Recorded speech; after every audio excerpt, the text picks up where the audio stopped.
Bale, ito na nga yung part 3 ng story time ko mga mamis tungkol nga dun sa aking pagkakasakit. Sa mga hindi pa nga nakakapanood ng part 1 at part 2, puntahan nyo tong mga vlog na to mga mamis. Magkasunod lang yan para nga may gets nyo kung ano yung kinakwento ko dito sa part 3. So, bali ito na nga yung nangyari mga mamis. Pagkatapos nga ng halos isang buwan na pagpapagaling ko, pagkatapos nga magkamali sa unang operasyon ko doon sa ospital, tinawagan na ulit kami ng doktor. At sabi nga, ibinigay na yung number namin doon sa ospital kung saan ako ililipat. Ibinigay na din lahat ng information ko, pati na rin lahat ng mga panibagong test at yung panibagong result ng CT scan ko ay naibigay or naipasa na nila doon sa ospital kung saan ako lilipat. Final na yung paglipat nila sa akin doon sa mas malaking ospital kasi nang lumabas yung panibagong CT scan result ko, pinag-aralan nila yon, nakita talaga nila na meron isang mahalagang organ na matatamaan pag inoperahan nila ako. And hindi nila kayang operahan ako doon nga ulit sa ospital nila dahil kulang sila sa gamit pati na rin sa doktor. Kaya kailangan talaga na ilipat ako sa mas malaking ospital. So ito na nga mga mamis, no, after 1 day or 2 days ata, tumawag na yung ospital kung saan ako ililipat. So sinabi nila na kinabukasan na kailangan ko na nga daw magpunta dun sa ospital nila para nga matignan or ma-interview nila ako. Syempre, kailangan ulit akong interviewin mga mamis kasi hindi porket na sa kanila na lahat ng record ko, lahat ng mga result ng mga ginawa sa aking test, alam na nila yung mga pwedeng magawin sa akin. Syempre, kailangan pa rin nila ako interviewin. So, nung nagpunta na kami dun sa ospital na yon, sa araw na binigay nila sa amin, syempre, hindi na nagpaligoy-ligoy. Hindi na kami nagantay ng matagal mga mamis. Tinawag na agad yung pangalan ko, pero hindi pa naman kami sa pinakaloob ng ospital. Doon pa lang sa labas mga mamis kasi nga hindi ka naman talaga pwedeng pumasok agad-agad sa loob ng ospital lalo na nga kung hindi ka pa nasa swab test. Kasi pandemic time pa din to mga mamis, sa 2021 pa rin to, pero ang buwan nito ay September na.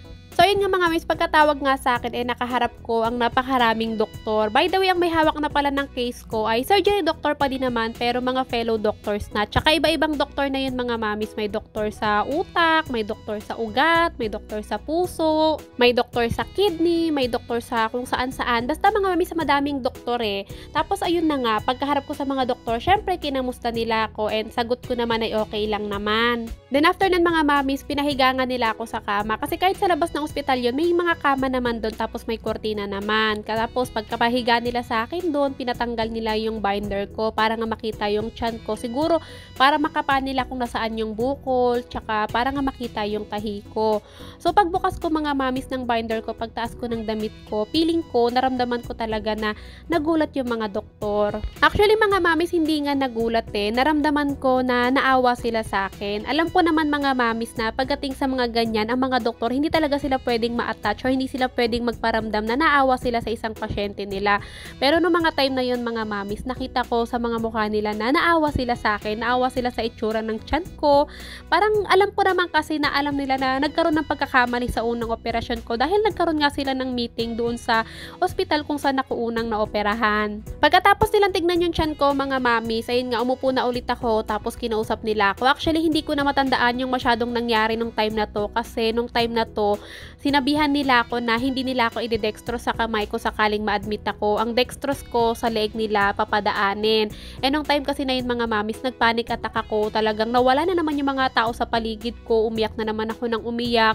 Hindi ko na naman sila naririnig hanggang sa nakita ko na or narinig ko na lang na tinatawag na nila si daddy yung bantay ko para si daddy na nga yung makausap nila. So hindi ko kasi alam mga mamis na may ganun pala na merong dinidextrose sa leeg. Hindi ko alam kung anong tawag nila doon pero natakot talaga ako nung time na yun kasi feeling ko, oras ko na yun. Kapag feeling ko binutas nila yung leeg ko, wala na akong pag-asang makasurvive.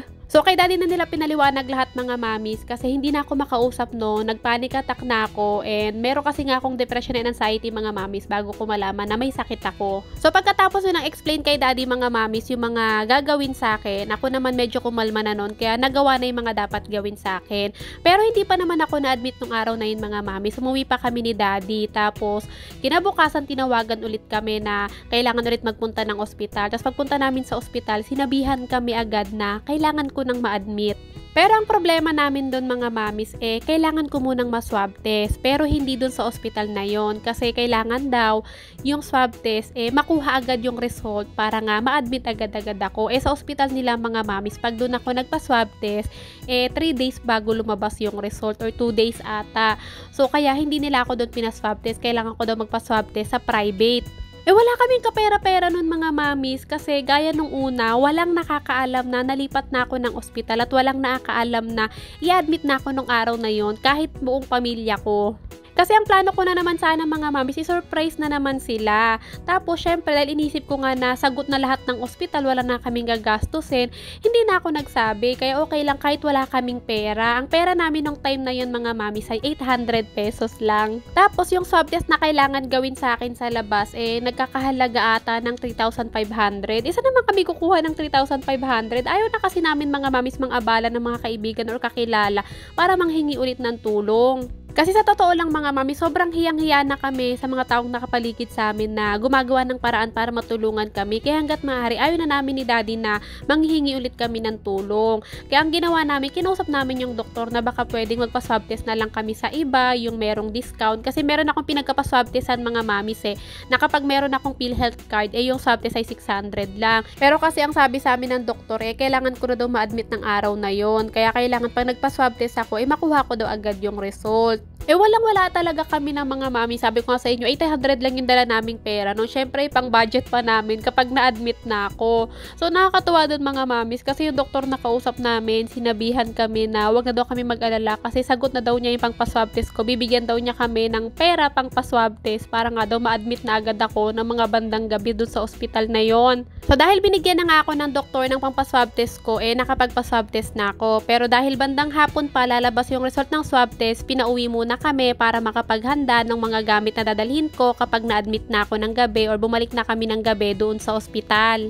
Nung time na yun mga mami, syempre nakaramdam ako ng takot pero excited ako kasi finally maoperahan na ako. So bago nga maggabi mga mamis, ayun nga nag-text na yung doktor at pinababalik na ulit kami dun sa ospital para ma-admit na ako kasi lumabas na yung result ng aking swab test and wala naman akong COVID nung time na yun kaya kailangan na akong ma-admit. So fast forward tayo mga mamis, ayun nga naka-admit na ako and dalawa lang kami ni daddy dun sa ospital. Dun pala pwede bantay kasi nga malaking ospital naman yun tapos ang lalayo ng agwat ng mga bawat kama. Bali gabi ako na-admit mga mamis nung time na yun sa kamay muna ako nilagyan ng dextrose tapos buong magdamag syempre, tulog lang. Kinabukasan mga mami sa inyo, ipinasok na ako sa operating room para nga lagyan na ako ng dextrose sa leeg ko. Yes mga mamis, hindi ko alam na sa operating room pa pala ginagawa yun. Nakala ko gaya lang ng kapag nasa ward ka na, lalagyan ka ng dextrose sa kamay.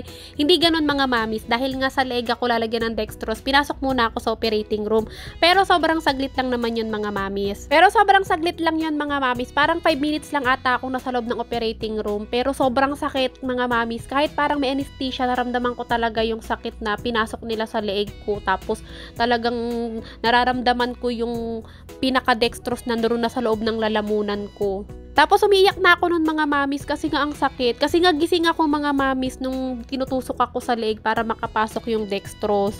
Pero nakatakip yung mukha ko nun mga mamis ng puting tela. Kahit gising ako, tinakpan nila ng puting tela yung mukha ko. Pero ngayon nga, maramdam ko kasi yung sakit kaya umiiyak ako nun. Then after 5 minutes nga mga mamis, ayun, ibinalik na ako dun sa kwarto kung saan yung kama ko. Tapos andun si daddy sa akin nag-aantay. So dahil hindi na nga ako makakilos nun mga mamis, binubuhat na lang nila ako. Tapos nung umalis na yung mga doktor, nagsabi na ako kay daddy na ayoko na. Suko na agad ako.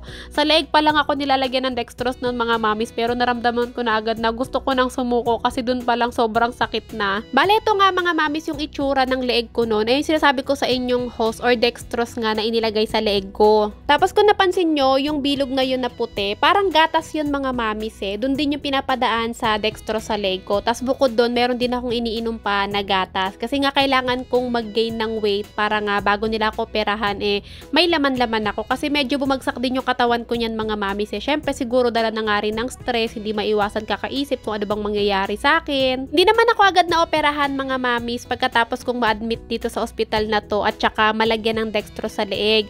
Nagantay pa ng halos 2 linggo bago ako operahan kasi nga binabantayan pa yung timbang ko tsaka yung mga test pa na ginagawa sa akin. Naubusan nga na naman ako ng oras mga mamis pero antayin nyo yung part for story time ko kasi malapit na tayo sa exciting part. Doon nyo na malalaman mga mamis kung bakit umabot sa point na tinanggalan ako ng mga ilang organs at ano ba talaga ang diagnose sa akin.